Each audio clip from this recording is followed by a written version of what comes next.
As a fiscal conservative and also as a lifelong Iowa farmer, I bring frugal-minded sensibility to the dollars and the cents of the federal ledger. From food stamps to elite weapon systems, Iowans work too hard for their money to write Washington a blank check.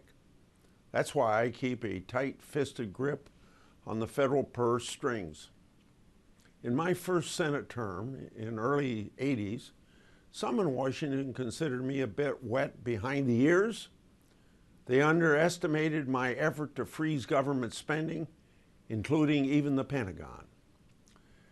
Thanks to a brave whistleblower, I got wind that greedy contractors were bilking the systemic incompetence at the Department of Defense.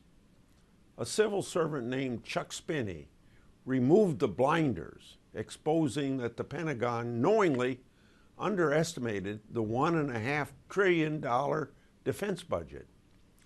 To get the camel's nose under the tent, the big spenders at the Pentagon essentially fit 10 pounds of manure into a 5-pound sack. This senator wasn't going to buy that. Not when taxpayers were getting soaked for wasteful spending on weapon systems and spare parts. The $7,000 coffee pot, I remember, and the $750 price tag on pliers didn't fly with this penny-pinching Iowan and all Iowans together. My constituents supported my battle to freeze the so-called 1984 Rose Garden Agreement that put the defense spending on autopilot for at least 7 to 8% annually every year. The Grassley Amendment to the 1986 budget resolution froze President Reagan's massive defense buildup. It was a historic first step to drain the swamp and reshape the perception among Republicans that the Defense Department is somehow a sacred cow for federal spending.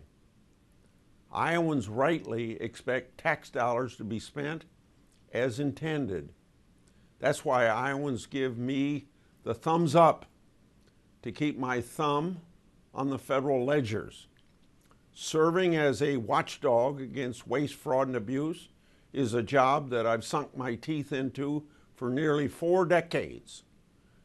No matter if it's a Republican or Democratic administration, and I'm not going to let go now.